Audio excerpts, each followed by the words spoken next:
Bonjour. Donc ici, on demande calculer la force électromotrice d'une pile standard constituée par les couples suivants. Bon, on ne demande pas, enfin on ne dit pas quel type de pile que c'est en fait exactement. Simplement, euh, les couples suivants sont les couples Cu2+, hein, Cu, et Zn2+, Zn. Voilà.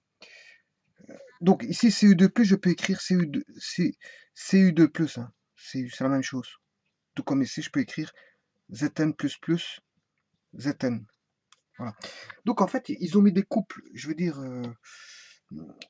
des couples d'ions, hein, je veux dire, dans une solution aqueuse. Hein, enfin, ils ont mis des ions. Il y a deux solutions aqueuses. Il y a deux solutions aqueuses ici. Hein, je veux dire, dans lesquelles, je veux dire, il va y avoir des ions créés dans ces solutions aqueuses. Voilà. Et à partir de ces solutions aqueuses, il va y avoir donc des électrons qui vont s'échanger euh, entre les deux solutions. Et donc, fatalement, on va avoir un potentiel pour l'un, un potentiel pour le second, et on aura, au bout du compte, comme on a deux potentiels, une différence de potentiel qu'on appelle une force électromotrice. Pourquoi? Parce que c'est une différence de potentiel générée. Et en fait, quand un potentiel est généré, hein, on dit que c'est une force électromotrice. Par exemple, un alternateur génère une force électromotrice. Une pile génère une force électromotrice. Par contre, une différence de potentiel, ben, c'est une résistance, je veux dire, euh, est alimentée par une différence de potentiel. Un condensateur peut être alimenté par une différence de potentiel. Donc en fait, quand euh, il y a réception de tension, on dit que c'est une différence de potentiel. Mais quand il y a une génération de tension, hein, une création de tension, on a une force électromotrice. Donc la force électromotrice est en volts. Donc il faut bien comprendre ici qu'on... Enfin, je vais expliquer tout dans le détail, hein, dans le détail. Donc en fait, on demande de calculer juste la force électromotrice. Et comme il s'agit d'une pile standard créée par, je vais dire, par ionisation, et donc de création de charge, on va avoir une force électromotrice, c'est ce qu'on appelle une pile. Voilà. Bon, on va dessiner ce schéma-là. La première phase, c'est de dessiner le schéma. Donc en fait, le schéma, on va mettre deux bacs, hein, deux bacs de solution. Alors, dans l'un, on va mettre du CuSO4 par exemple, et dans le suivant, on va mettre du ZnSO4. Bon, le cuivre, en fait, il a l'apparence d'un bleu océanique. Hein. Donc en fait, tout ce qui contient du cuivre, bon, en général, euh, je veux dire, proviendra enfin, contient du Cu2+, et ce qui est Cu2+, c'est bleu, bleu océanique. Donc si je prends une solution, si je prends hein, comment on appelle ça, du sulfate de cuivre, hein, dans un pot, ben c'est un pot, à l'intérieur, on aura un pot de couleur bleu, bleu ciel. Bleu ciel. Voilà. Maintenant, si je prends une autre solution de nitrate de cuivre, on aura aussi du bleu, mais plus du bleu ciel. On va dire plus du bleu. Le pot sera, à l'intérieur, on aura un composant, enfin, de la matière qui sera plutôt bleu, on va dire moins, moins clair que le sulfate de cuivre. Maintenant, si je prends du chlorure de cuivre, à ce moment-là, on a une situation intermédiaire de couleur entre le bleu clair et le bleu qui vire vers le foncé. Donc un bleu intermédiaire entre les deux. Il faut savoir que le Cu2+ est de couleur bleu océanique. Voilà. Voilà, ça c'est vrai que c'est bizarre à voir. Hein, je veux dire, quand on voit, je veux dire, en fait, il faut acheter le cuivre. Il faut l'acheter. Faut l'acheter, je veux dire, sous forme de gobelet. Hein, enfin, dans un gobelet, dans un pot. Hein, on achète du sulfate de cuivre. Et on peut remarquer qu'au niveau solide, il est tout à fait, je veux dire, bleu ciel. Voilà. Ça, à l'achat, on le voit. Hein, quand on achète le sulfate de cuivre. Voilà. Donc on va mettre du sulfate de cuivre ici qui est de couleur bleue, monté avec une électrode de cuivre solide. Voilà. Donc ici c'est une solution aqueuse. Hein. Tout comme ici c'est une solution aqueuse. Et ici on met un solide qui est du cuivre. Et là on va mettre un solide qui est du zinc. Voilà. Donc on va mettre une électrode en cuivre, une électrode en zinc. Oui mais comme j'ai du sulfate de cuivre en solution aqueuse, eh bien on aura une décomposition en ions. C'est la théorie de Bronsted-Lowry, je crois que c'est ça. Quand je vais dire une solution, quand on a comment, des particules dans une solution aqueuse, ils vont se décomposer en ions. Il y aura une ionisation, c'est-à-dire qu'on aura du Cu++ ici et du SO4, SO4-. Voilà. Tout comme ici, on aura non plus, dans la solution aqueuse, on n'aura plus du ZnSO4, mais on aura une décomposition en ions. Donc on aura du Zn2+, et du SO4-. Voilà. Bon, ici, on va mettre un... Je ne vais pas expliquer, hein, on va mettre un pont KCl ici. Un pont. Je ne l'explique pas maintenant, je l'expliquerai, parce que c'est pas le but, hein. Là, je mets un pont KCl, hein, pour avoir un certain équilibre, et pour avoir une différence de potentiel. Je veux dire, parce que l'électricité, bon, on circule en circuit fermé déjà, de 1. Ça, c'est déjà de 1. Donc, on est obligé de fermer le circuit pour aller de là à là, pour que les électrons circulent. Mais en plus de ça, on a sujet le KCl pour une certaine raison que j'expliquerai. C'est pour maintenir un équilibre. J'expliquerai plus tard le pont de KCl. Voilà. Donc ici, il faut savoir que le cuivre est solide. C'est de la matière solide. Contrairement au CuSO4 est dû en solution aqueuse, je veux dire, on va dire, comment est-ce qu'on appelle ça? Euh, c'est une solution aqueuse, c'est dans l'eau. Donc il va se dissoudre.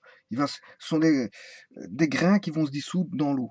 Ouais, parce que ce sont des granulés, hein. C'est de la poudre qu'on va mettre dans de l'eau. Voilà, c'est pas du solide, c'est de la poudre qu'on va mettre dans de l'eau, on va mélanger pour avoir, je veux dire, une solution aqueuse complètement, je veux dire, dissoute. Voilà. Donc, les SO4 ici ne m'intéressent pas pour les explications. Ni le KCl. Le KCl, je le place, mais je ne l'explique pas. Il a à voir avec le SO4 moins dans chaque partie pour maintenir un équilibre. Mais bon, ici, je n'explique pas tout ça. Bon, alors, ce que j'aurais pu faire aussi, c'est mettre de l'ouate, hein. Mettre un U avec une ouate qui va séparer les deux. Bon, ça va jouer plus ou moins le même rôle que ça. Voilà. Donc ici, le cuivre, ben, c'est une partie solide. Et le zinc, c'est une partie solide aussi. Donc, on a des ions de cuivre et des ions de cuivre dans une solution et du cuivre solide trempé dans la solution qui joue le rôle d'électrode. Voilà. Et la même chose à droite, on a donc un récipient contenant, je veux dire, une solution aqueuse de ZnSO4 qui va se décomposer en Zn2+, et SO4-, dont le Zn2+, nous intéresse fatalement, qui va réagir avec l'électrode ZnS. Zn solide. C'est l'électrode solide. Bon, alors ici, qu'est-ce qu'on va faire? On va mettre ici un galvanomètre. Un galvanomètre, on l'avait expliqué, c'est pour mesurer des petites tensions, hein. Donc, on va avoir des petites tensions de l'ordre de 0,7 à 1, 2, 3, 4, 3 volts, 4 volts, pas plus. Pas plus. Donc, je ne vais pas utiliser un voltmètre qui sait mesurer jusqu'à 1000 volts, puisqu'en fait, j'ai besoin que d'un petit voltmètre qui mesure quelques volts. Donc, un galvanomètre suffit. Voilà. Alors, à partir d'ici, je dois définir certaines choses. Bon, et ça va être très important pour la suite. Il faut savoir qu'on va avoir une réaction, ce qu'on appelle une réaction ionique. Puisque j'ai des ions formés, j'aurai du Cu2+, et du Zn2+, formés dans la solution aqueuse. Donc j'aurai une réaction ionique, avec échange d'électrons. Bon, et quand on a une réaction ionique avec échange d'électrons, d'ailleurs le courant, ce sera l'échange d'électrons entre la solution Zn2+, Cu++, les électrons qui vont être échangés, ça va être le courant électrique.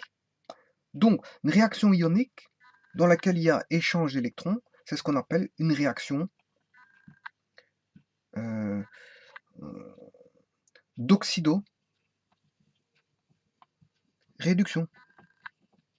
Alors, pourquoi oxydoréduction? Ben, tout simplement parce que il y aura deux réactions. Deux réactions. Il y aura deux demi-réactions. Une demi-réaction et une demi-réaction. Et ces demi-réactions, on voit bien que ça va être constituer un système. Donc, ça va constituer un système redox. Redox, c'est-à-dire réduction, oxydation. Donc, on ne peut pas imaginer, je veux dire, une réaction redox sans qu'il y ait, je veux dire, euh, un couple redox. Voilà. Donc, il faut savoir qu'un système qui n'est pas redox est une réaction métathèse. Voilà. Ce qui n'est pas une réaction d'oxydoréduction, est une réaction métathèse. Voilà. Ça, c'est pour la terminologie. Bon, maintenant, voyons voir comment ça se passe. Il faut savoir que dans une réaction de redox, dans les demi-réactions, on a toujours ce qu'on appelle un oxydant qui va accepter des électrons. Voilà. Pour me donner un réducteur. Et on aura toujours un réducteur dans lequel on va soustraire des électrons. Donc ici, je vais additionner un électron, alors que là, je vais soustraire un électron. Et donc, un réducteur pour lequel on réduit les électrons. Donc, additionner des électrons, c'est capter des électrons, c'est gagner des électrons. Alors que soustraire des électrons, c'est céder des électrons, donner des électrons. Voilà. Donc, et ça va donner un oxydant. Donc voilà, qu'est-ce que c'est qu'un couple qu'est-ce que c'est On aura toujours des couples oxydant-réducteur. Toujours. Pour avoir les deux demi-réactions. Et l'oxydant va virer vers un réducteur. Et le réducteur va virer vers un oxydant. Donc ça va s'inverser. L'oxydant devient réducteur et le réducteur deviendra un oxydant. Voilà.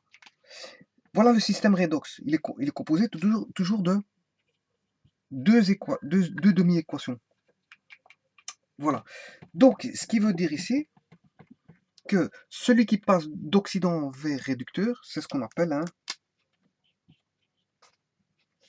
c'est une demi-réaction de réduction. C'est une réaction ou demi-réaction de réduction. Pourquoi? Mais parce qu'il est réduit. Le produit est réduit. Donc, on tend vers la réduction. Donc, en fait, c'est une réaction de réduction. Contrairement ici, quand j'enlève des électrons, quand le réducteur cède des électrons, il devient oxydant. Et là, comme il devient oxydant, le produit, c'est un produit oxydant. Donc, c'est une réaction, vous l'aurez compris, d'oxydation. Voilà. Donc, une réaction de réduction, c'est on part d'un oxydant, il va capter des électrons pour devenir réducteur. Et une réaction d'oxydation, c'est un réducteur où on va céder des électrons pour devenir oxydant. Ouais, mais un oxydant, souvent ce sont des charges, on va dire, s'il contient des charges positives, hein, normalement l'atome il est neutre. Il est neutre. Si un atome perd des électrons, neutre ça veut dire qu'il a autant de charges positives que de charges négatives. S'il perd des électrons d'office, il devient positif. Voilà. Plus il va perdre des électrons, et plus il va devenir positif. Mais plus il va gagner des électrons, plus il va devenir négatif. Donc, je répète, plus il est positif, on lui met de moins, plus il sera moins positif. Et moins positif, passer de plus positif à moins positif, c'est une descente des tâches. Voilà. Donc c'est une descente des tâches d'oxydation. Contrairement à un réducteur, si l'on soustrait des charges, hein, on lui soustrait des charges, à ce moment il devient plus positif. Donc de positif, il sera encore plus positif parce qu'on lui en retire du négatif. des charges négatives. Donc il deviendra plus charge positive. Donc ici, on a une montée des tâches d'oxydation. Voilà. Donc, il y a deux manières de dire. Deux manières de dire. Une réaction de réduction, c'est à partir d'un oxydant, il capte des électrons et il devient réducteur en constatant que son étage d'oxydation a diminué. La réaction d'oxydation, ben, c'est un réducteur dans lequel on a cédé, le réducteur a cédé des électrons, il est devenu oxydant et le constat de ça, c'est que l'étage d'oxydation a augmenté. Bon, sachez que le moins Ne, ici, il peut passer de l'autre côté. Mais s'il passe de l'autre côté, il devient plus nombre d'électrons. Voilà, il peut passer ici. Voilà. Dire moins Ne et faire passer plus Ne. Comme ici, plus Ne, je peux mettre moins Ne de l'autre côté. Hein. Bon, ça ne change rien, je veux dire, au système d'équation. Mais ils apparaissent plus comme ceci. Oxydant plus N électrons donne réducteur. Et réducteur est un oxydant plus N électrons. Et jamais oxydant est égal à réducteur moins N électrons. Et réducteur moins N électrons donne oxydant. Jamais. Voilà. Enfin, jamais. Certains l'utilisent, mais bon, généralement, c'est comme ça. Voilà. Et bien maintenant, on va appliquer ça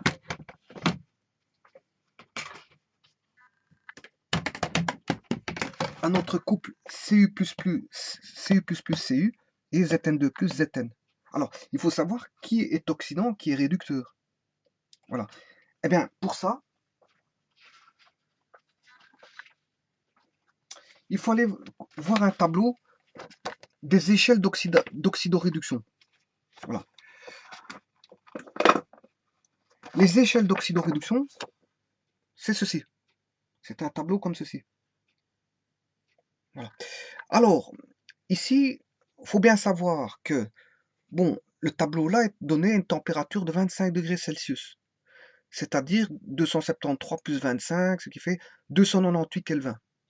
Voilà. Et la pression est de 1 bar ou 1013 millibars. Donc, ça, ce sont les potentiels donnés à la pression standard de 1 bar à une température de 25 degrés. Voilà. Parce que si on change les températures, il y a la loi de Nernst qui intervient et qui fait intervenir, et le potentiel va forcément changer. Puisqu'en fait, il va varier un tout petit peu, sensiblement. Et donc, on n'aura pas les mêmes valeurs qu'ici. Donc, ces valeurs-là sont données pour une température de 25 et une pression de 1 bar. Voir la formule de Nernst. Ceci est donné par la formule de Nernst. Et la formule de Nernst, ils ont aussi utilisé deux électrodes, mais une électrode de référence. Et cette électrode de référence est toujours à 0 volts. Et qui est cette électrode de référence? Le 0 volt, c'est l'hydrogène. Donc, ils ont fait toutes ces mesures-là en prenant une électrode de référence qui est ici, je ne sais pas si on voit, l'hydrogène, qui est à 0 volts. Et à partir de là, on peut définir tous les potentiels d'oxydoréduction par rapport au potentiel de référence qui est le potentiel de l'hydrogène. Voilà. Alors, maintenant, si les potentiels sont positifs et négatifs, est-ce que ça a à voir? Oui, mais faire très attention au tableau. Très attention. Alors, je m'exprime. Je m'exprime. Ici, on voit Li. Je vois Li, le lithium. Hein. On connaît les piles au lithium. Hein. Pourquoi ils mettent des piles au lithium? Parce qu'en fait, le potentiel est fort élevé. 3,05. 3,05 volts. Hein. C'est pour ça qu'on dit les piles lithium-ion. Parce qu'il y a une forte différence de potentiel qui est la plus grande d'ailleurs. Hein. Voilà. Et à côté de ça, ça c'est quand il est plus. Bon. Mais là, le lithium, en fait, il est réducteur. Il est réducteur. D'habitude, dans les tableaux, certains autres tableaux qui ne sont pas ce tableau-là, si on regarde le lithium, il est moins 3,05. Ça veut dire qu'il serait là-bas. Alors que le fluor, moins 2,87, serait là-bas. Dans certains tableaux, on aurait une inversion. Qu'est-ce que ça veut dire? Ça veut dire que dans ce tableau-là, on part du plus oxydant au plus réducteur. Donc c'est pour ça que les signes sont inversés. Alors que dans certains tableaux, on part du plus oxydant, donc on retrouvait le fluor ici, vers le plus réducteur qui serait le lithium. Et là, on aurait une inversion de signe. Voilà. Donc ça, il faut faire très attention au tableau qu'on lit. Il y en a qui sont classés du plus oxydant au plus réducteur, mais ici, dans mon tableau ici, il est classé du plus réducteur au plus oxydant, et je dois faire attention pour mon exercice ici. Voilà. J'espère que c'est clair pour les explications. Donc attention au tableau. Il y en a qui sont classés du plus oxydant au plus réducteur. Voilà. Mais ici, il est classé du plus réducteur au plus oxydant. Donc tout l'inverse de certains tableaux que l'on retrouve, je veux dire, chez des étudiants, dans des livres, etc. Voilà. Parce que si je prends par exemple le CU2+, le CU2+, se retrouve là, donc en dessous du 0. Mais vous, dans vos tableaux, il sera au-dessus du 0. Et donc, moi, comme il est en dessous du 0, ben, il est négatif. Potentiel d'oxydoréduction est négatif. Voilà. Le CU, enfin, c'est plutôt CU2+, hein, parce que ici, c'est CU+. Ouais, parce que c'est le cuivre de valence 2. Donc, CU2+, c'est celui-ci, qui est à moins 0,34. Mais vous, dans vos tableaux, vous le trouverez à 0,34. Parce qu'il est au-dessus de 0, parce qu'il est classé peut-être autrement, de l'oxydant vers le réducteur, et pas comme ici, du plus réducteur vers le plus oxydant. Voilà. Alors bon, normalement dans vos tableaux, le zinc, c'est le contraire. Le zinc, pour moi, dans mon tableau, le zinc est au-dessus du 0. Par contre, pour certains tableaux, hein, il sera en dessous du 0. S'il n'est pas classé comme celui-ci, il sera en dessous du 0. Mais moi, comme je sais bien que le zinc est plus réducteur, je dois trouver le zinc au-dessus du 0. Bon, si je vais chercher le zinc,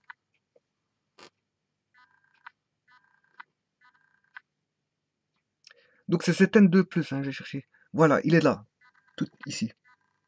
Je sais pas si on voit. Zn, c'est Zn2+, plus 2 électrons. Zn, c'est Zn. Et là, on voit qu'on a combien comme potentiel 0,76. Voilà. Donc, il y en a un, il fait 0,4, hein, et l'autre, il fait 0,76. Moins 0,4 et 0,76. Voilà. Donc, mais je vais les donner avec précision, en fait. Hein. Donc, le couple Cu2+, Cu, ici, on m'a dit qu'il donnait combien? 0,34. Mais en fait, il fait le Cu2+, moins 0,34. Si je veux regarder moins 0,34, il est là. Cu2+, plus 2 électrons. Voilà, moins 0,34. Bon, mais moi, en fait, normalement, il faut inverser, parce que normalement, on va non pas du plus réducteur au plus oxydant, mais du plus oxydant au plus réducteur. Donc, je dois prendre l'opposé de moins 0,34, ce qui fait plus 0,34, à cause que mon tableau est inversé. Voilà. Mais si vous n'avez pas un tableau inversé par rapport au mien, si vous avez un tableau inversé par rapport au mien, c'est-à-dire qu'il va du plus oxydant au plus réducteur, vous devez conserver le signe.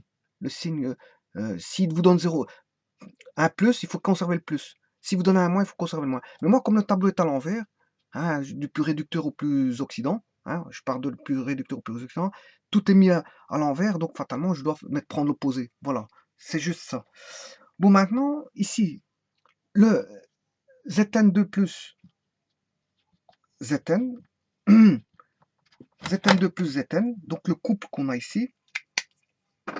Donc on a un couple d'oxydoréduction entre la solution et, je veux dire, la solution. Voilà.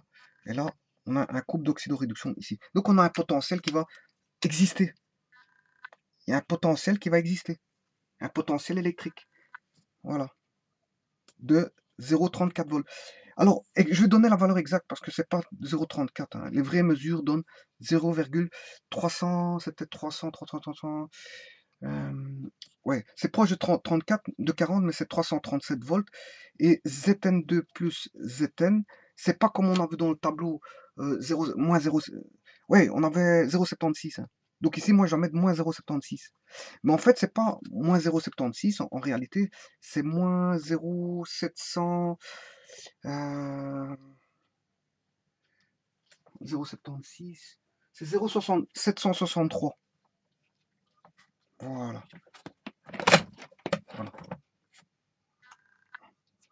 Donc, j'ai un potentiel ici de 0,34 volts.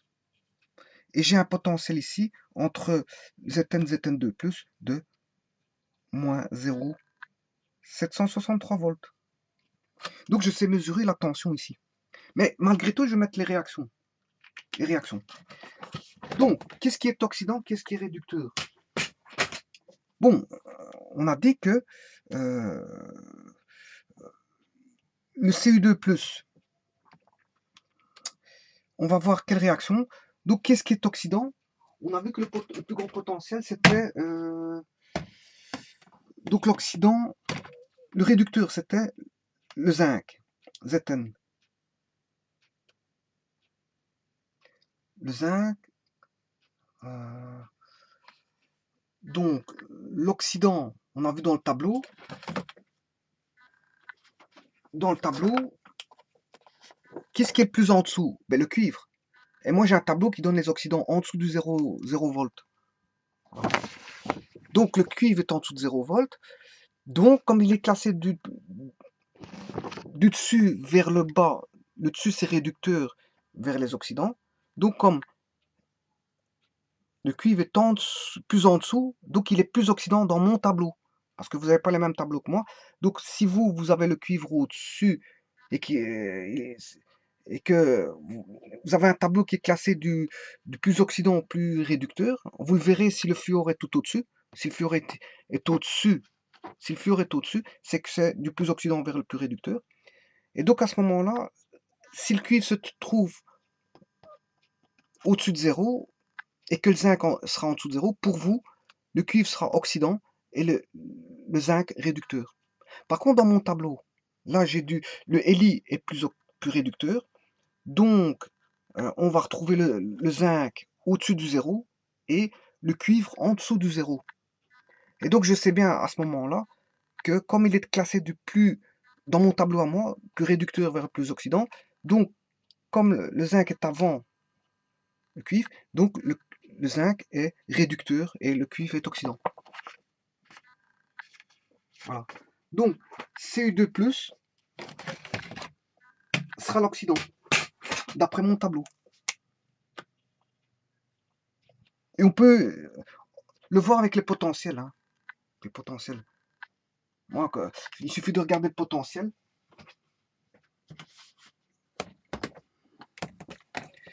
Moi, dans mon tableau, j'ai tout l'opposé. C'est ça que j'ai difficile à vous expliquer par rapport à votre tableau, à un tableau.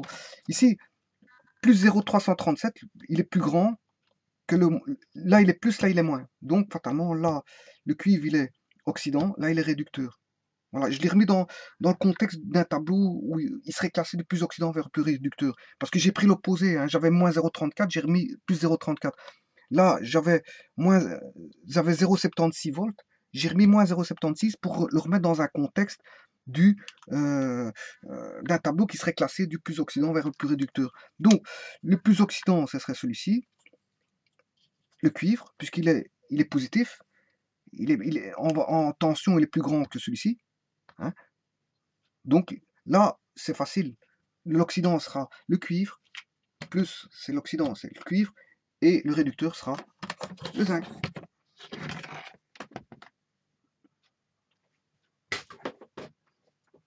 Donc, euh, donc, on aura Cu2+, qui est oxydant, et le zinc. Pourquoi j'ai pas mis Zn2+? Parce que si je remets Zn2+, Zn, il va avoir une descente d'étage, ça ne va pas. Il doit avoir une montée d'étage. Hein. J'ai pris le Cu2+, pour avoir une descente d'étage, ben, j'aurais Cu ici. Là, j'ai bien une descente d'étage. Par contre, ici, Zn, je dois mettre Zn parce que si je mets Zn2 plus Zn, là, à ce moment, j'ai une descente d'étage, ça reviendrait à une réduction. Donc, ça ne va pas. Donc, il faut bien rester logique. Hein. Ça sera Zn, Zn2 plus. Et là, on voit bien que l'étage, il est 0. Zn, il n'y a pas de charge. C'est l'étage 0. De 0 à 2, ça a augmenté de 2 électrons.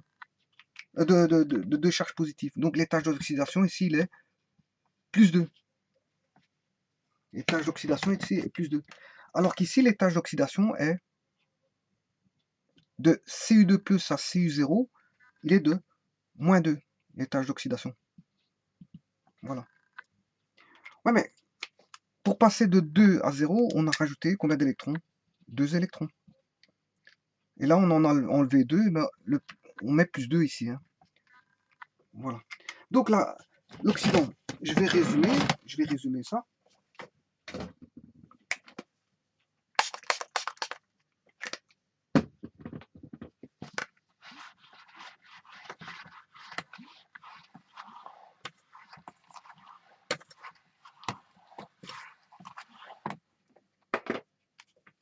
Donc je vais résumer, le Cu2+ est l'oxydant d'après le tableau. Voilà. Alors, il va descendre des tâches. Donc, comment fait-on descendre des tâches? Ben, en ajoutant 2 électrons ici. Et ça, c'est la réaction. Ça, c'est l'oxydant. Ça, c'est le réducteur. Et on a une équation de réduction. Voilà. Alors maintenant, ça, c'est la demi-équation. La deuxième seconde équation, demi-équation, c'est Zn qui est réducteur. Qui va donner du Zn2+, plus 2 électrons.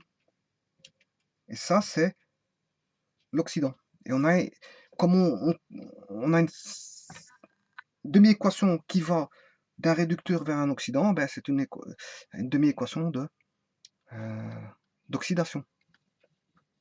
On a bien un système redox.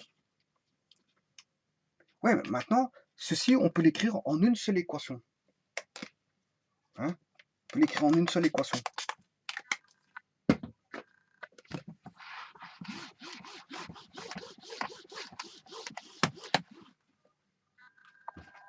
Alors, si je l'écris en une seule équation,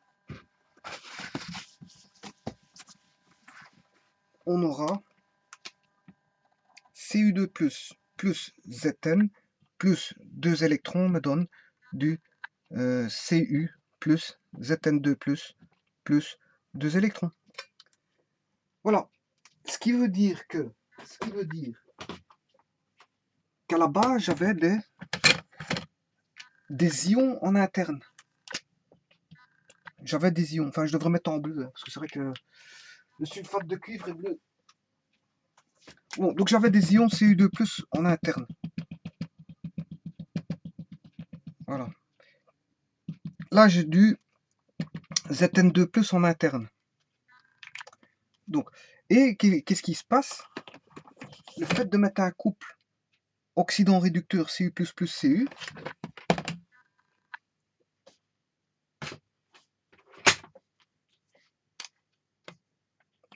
on a le fait de mettre donc deux électrodes et de faire interagir des ions avec un potentiel redox, je veux dire aux deux électrodes, ben on a un échange d'électrons.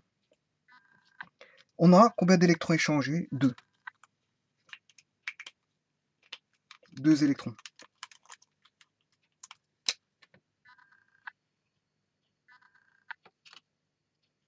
Donc pour une mole enfin, un ion de cuivre plus un atome de Zn va échanger 2 électrons.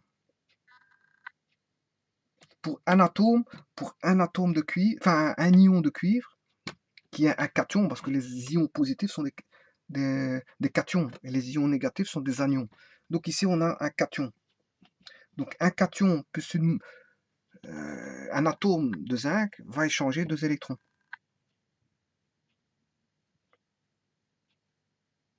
Voilà. Et on voit bien qu'ils vont échanger 2 électrons ici. Ce qui veut dire que les 2 électrons vont circuler d'une solution à l'autre. Donc ça, c'est ce qu'on appelle les réactifs. Hein. Les réactifs de départ vont donner donc les produits ici. C'est ça, c'est une réaction. Hein. Donc les réactifs 1Cu2+ plus Zn va donner 1Cu plus Zn2+. Voilà, et avec l'échange de 2 électrons. Ce qui veut dire qu'on aura les électrons de la réaction vont s'échanger via le circuit fermé ici. Voilà.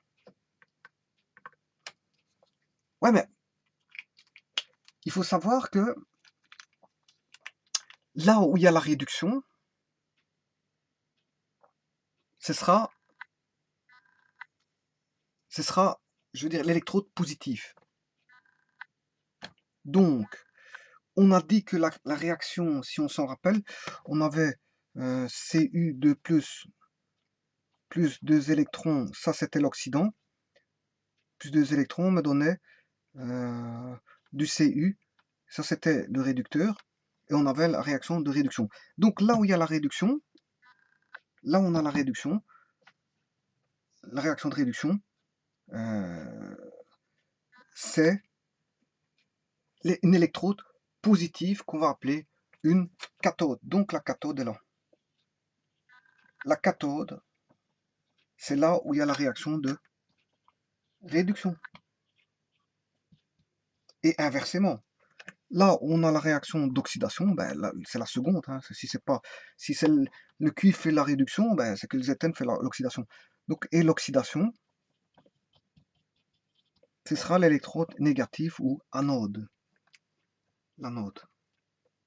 Voilà. Et donc le courant conventionnel va du sens de la cathode vers l'anode. Voilà le courant, comment il va passer du plus vers... Mais les électrons vont aller dans le sens inverse du sens conventionnel, c'est-à-dire de l'anode vers la cathode. Si c'est l'anode. Donc, ici, les électrons vont aller dans le sens inverse du courant. Voilà. Donc les électrons circulent comme ceci. Alors que le courant conventionnel circule du plus vers le moins. Voilà.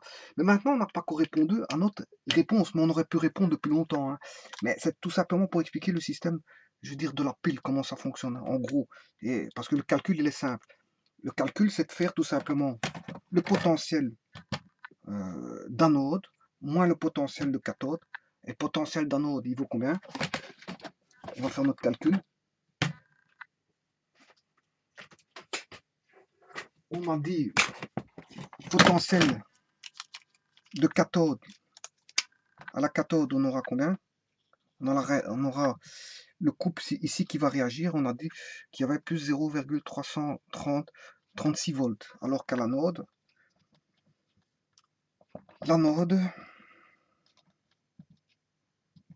on aura le couple ici qui va réagir, qui va nous donner, on a dit moins 0,773 volts. 763. 0,336. 0,336. On va mettre 0,337. 0,337 et 0,63. Voilà. Maintenant, la force électromotrice E, elle vaut potentiel cathode moins le potentiel anode. Mais le potentiel cathode, il vaut combien? 0,337 volts moins, et alors on a moins 0,763 volts. Ce qui fait 3 plus 7, ça fait 10, je remets 1. Je reporte 1. 3 plus 6, 9 plus 1, 10, je remets 1. 7 plus 3, 10. Bon. 7 plus 3, 10, je reporte 1.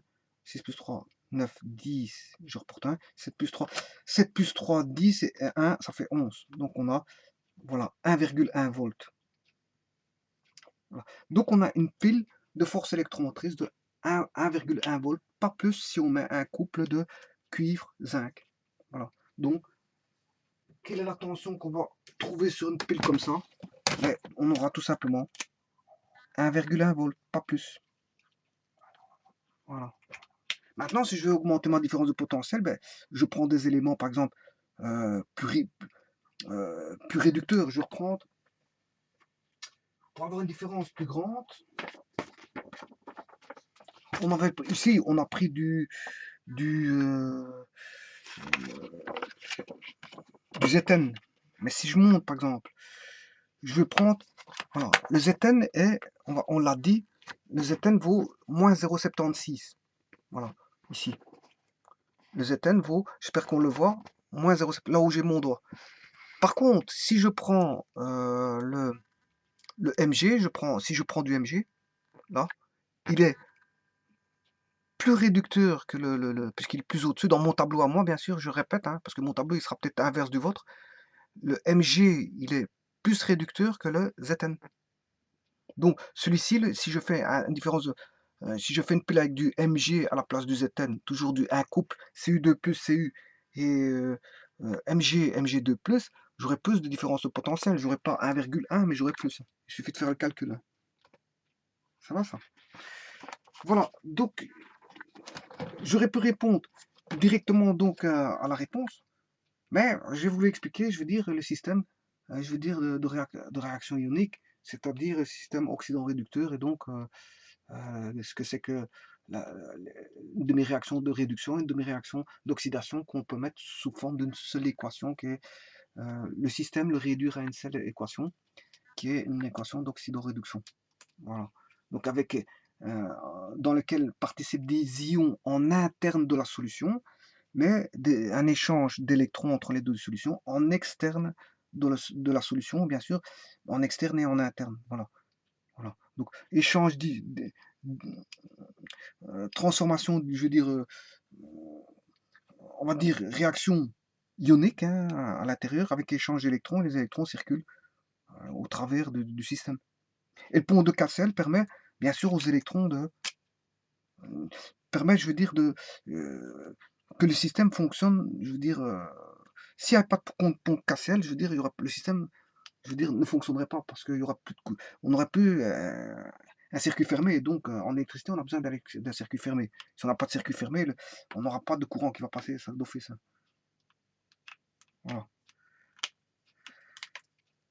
Voilà, donc en fait, c'est un exercice bon, assez simple, mais en fait, c'était pour expliquer, je veux dire, un maximum de choses concernant donc les équations d'oxydo-réduction, assez simple, parce qu'ici, bon, c'est une équation faisant intervenir des métaux, hein, du cuivre et du zinc, ce sont des métaux. Et voilà.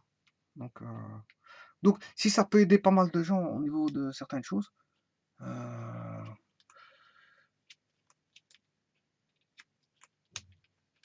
voilà. Et donc, là, on pourrait calculer pas mal de choses, hein. Voilà. Voilà, je remercie.